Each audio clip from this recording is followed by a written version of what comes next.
Spencer, Martha, Paithani और फ्रिक 4 friend थे। इन सभी को एक पुरानी जादुई गेम की कार्टेज हाथ लग जाती है और वह सभी इस गेम को ऑन करते हैं। गेम में सभी को अपना कैरेक्टर चुनना होता है। स्पेंसर ब्रेवस्टोन का कैरेक्टर चुनता है, फेज मूस के, मार्था रूबी राउंड हाउस के, पैथनी शैली के अवतार में इस गेम में आते हैं और इस गेम का नाम जुमांजी था। गेम में पहुंचते ही वह सब एक घने जंगल के अंदर होते हैं। चूँकि अब सभी गेम के कैरेक्टर में थे, सभी देखते हैं उनके हाथों पर टैटू जैसी 3 लाइनें बनी होती हैं। तभी अचानक वहाँ पर हिप्पोपोटामस आ जाता है और शैली को निगल लेता है, मगर वह फिर से आसमान से गिरता है और देखता है उसके हाथों में 2 ही टैटू बचे थे, जिससे वह सभी समझ जाते हैं कि सभी के पास 3-3 लाइफ लाइन्स मिली हैं, जो कि तीनों लाइन ख़त्म होते ही वह सभी ख़त्म हो जाएंगे। तभी वह हिप्पोपोटामस फिर से आ जाता है और वह सभी वहाँ से भागने लगते हैं। तभी एक आदमी वहाँ पर गाड़ी लेकर आता है और उन सबको वहाँ से बचा लेता है। दरअसल वह आदमी गेम के अंदर एक गाइड के रूप में होता है और वह ब्रेवस्टोन को बहुत सारी जानकारी देता है और एक लेवल से दूसरे लेवल तक पहुँचा देता है और उन सभी को बताता है कि अगर गेम से बाहर जाना है तो गेम को ख़त्म करना होगा। एक बेन नाम का आदमी एक बड़े से जगुआर की मूर्ति में लगे हीरे को निकाल लिया है। चूँकि हीरा अब बेन के पास है, इसलिए वह पूरे जुमांजी को कंट्रोल करता है और इससे जुमांजी के लिए बहुत बड़ा खतरा है।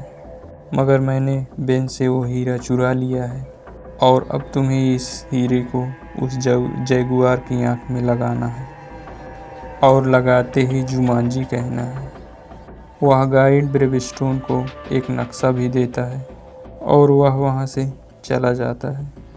तभी वहाँ पर बेन के आदमी उन सभी पर हमला कर देते हैं, क्योंकि जगुआर की हीरो की आँख उन्हीं के पास थी, जिसे बेन पाना चाहता था।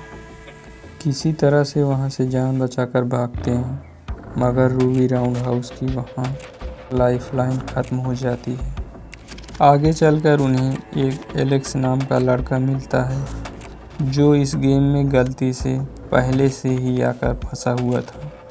वह भी गेम से बाहर जाना चाहता था, मगर वह कई बार गेम को ख़त्म करने की कोशिश की, मगर वह ऐसा नहीं कर पाया था और अब सभी मिलकर उस गेम को ख़त्म करके घर जाना चाहते हैं और सभी मिलकर एक साथ काम करते हैं।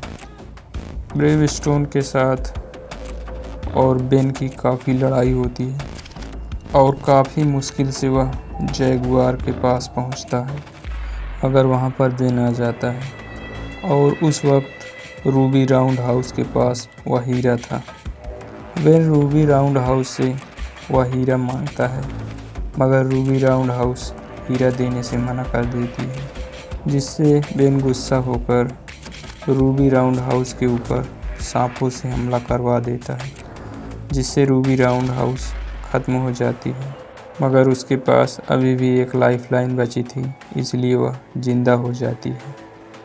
चूँकि जिंदा होने के बाद वह सभी आसमान से गिरते थे और काफ़ी ऊंचाई पर जगुआर की मूर्ति पर ब्रेवस्टोन था और रूबी राउंड हाउस के पास वह हीरा था, और जिससे वह हवा में ही ब्रेवस्टोन को वह हीरा पकड़ा देती है और ब्रेवस्टोन उस हीरे को जगुआर के हाथ में लगा देता है और बेन वहाँ पर ख़त्म हो जाता है और जुमांजी गेम भी ख़त्म हो जाती है।